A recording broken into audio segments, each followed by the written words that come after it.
Dans cette vidéo, on va voir les 12 erreurs majeures qui font que les gens sont éliminés dans l'inscription.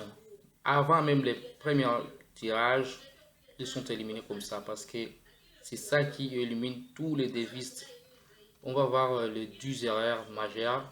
Personne n'en parle, mais il faut oser parler parce que si tout le monde n'en parlait pas, alors les gens vont continuer à échouer. Moi, je connais des gens qui ont joué 10, 12, même 20 fois sans rien réussir. Alors, on y va. La première des choses est qu'il y a des gens qui font doubles inscriptions. Ça, c'est la première des choses.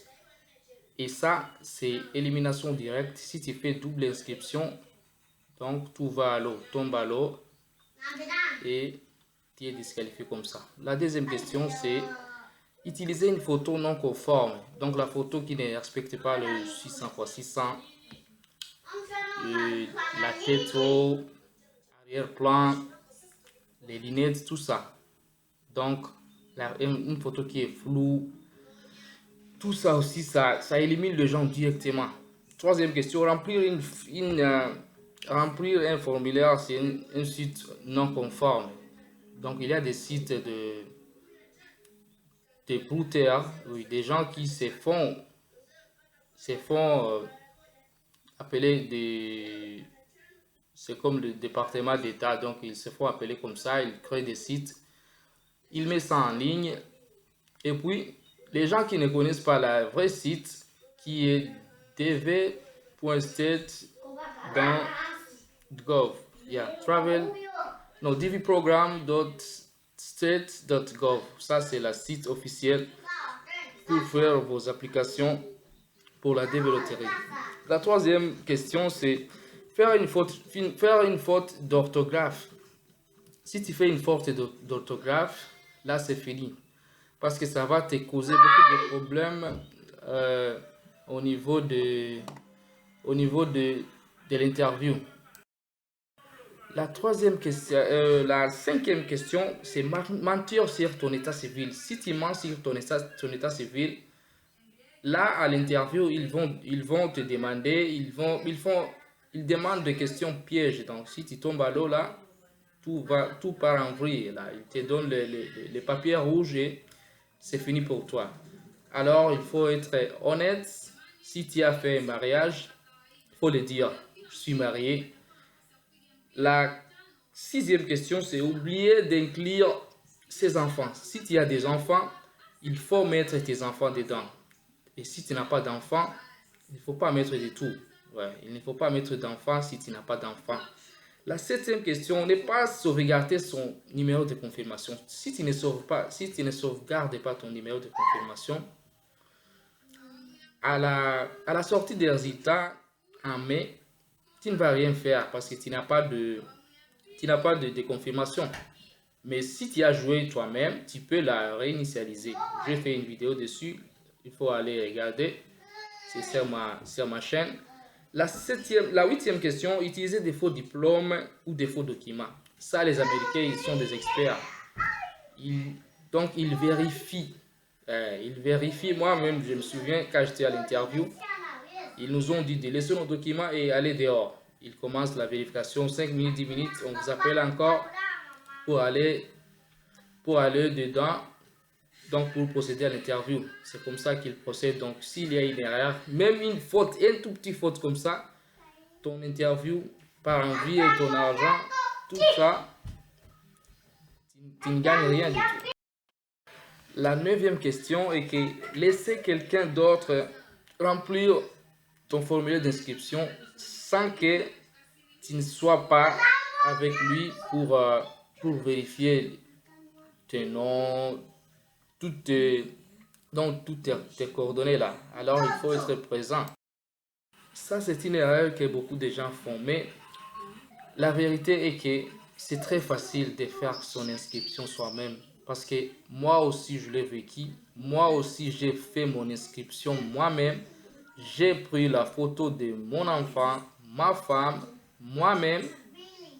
Alors c'est aussi simple que ça, c'est très simple. Et auparavant, c'était gratuit, mais maintenant, avec la nouvelle loi qu'ils ont mis là de 1 $, auparavant, ils ont nommé, c'était 150 $, mais ils ont revu cet avis-là et ils ont vu que c'est beaucoup d'argent. Alors, ils ont réduit ça à 1 $. 1 $ par, par formulaire, je pense. Et avant la soumission de ton formulaire, il faut que tu payes les 1 $. Et on va vous aider, on va faire des lives ensemble pour essayer d'aider la partie majeure des Africains qui n'ont pas accès aux cartes Visa, toutes choses comme ça. Parce que la plupart des pays africains, ils ont des cartes Visa, mais ne sont pas accessibles à l'Internet.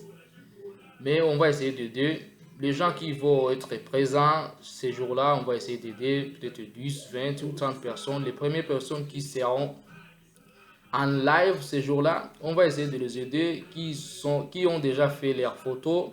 On va essayer de les aider, de faire les applications pour eux. Alors, soyez prêts. Les moments venus, si c'est le 16, le 18, le 20, on ne sait pas, mais je crois que c'est 7 mois-ci. Yeah, 7 mois d'octobre, les applications vont débuter. Donc, soyez prêts avec vos photos bien cadrées, 600 x 600. Et il ne faut pas dépasser, les photos ne doivent pas dépasser les 240 kilobytes, kilobits en français. Alors, la 10e question, les gens font des erreurs comme ça. Ils croient que après l'inscription, tout est fini là. Non, c'est là que la bataille commence. Parce qu'un devise, c'est comme un soldat. Si tu baisses les bras, tu es mort comme ça. Alors, les gens pensent qu'après après l'inscription, tout est fini. Mais c'est là où les choses sérieuses commencent. Alors, soyez honnête en remplissant votre formulaire. Soyez très honnête. Dites la vérité. Dites la vérité. Après l'inscription, il y a le remplissage de la DST 160. C'est ça la clé de ton visa, de ton interview, parce que ton interview, c'est la DST 160. Donc, si tu as mal fait, tu vas souffrir là-bas. Et tu vas souffrir, tu vas perdre ton argent, parce qu'il y a des pays, par exemple, comme mon pays, je n'avais pas fait l'interview dans mon pays. Donc, il fallait se déplacer, aller dans un autre pays pour faire l'interview, parce que peut-être la plupart des pays africains, les États-Unis, ils ont une ambassade, mais c'est sous forme de consulat. L'ambassade peut être dans un autre pays. Donc, supposez que tu fais ces magouilles-là, tu fais des faux documents, tout ça, puis tu arrives dans l'autre pays. Là, je ne compte même pas les dépenses que tu dois faire. Et on te retrouve avec des fautes comme ça. C'est la merde. Tu vas souffrir, donc tu vas faire une dépression. Ça, c'est la moindre des choses. Mais on ne souhaite pas que vous faites une dépression comme ça, parce que tout le monde joue la déverrouterie, espérant qu'un jour, il va venir aux États-Unis. Et ça, c'est possible si tu y crois. Et si tu fais ton inscription correctement comme il le demande, et il ne faut pas désespérer. Donc, il faut avoir du courage pour jouer à la déverrouterie. Alors, à bientôt. S'il y a des nouvelles, on va vous annoncer. À bientôt. Ciao.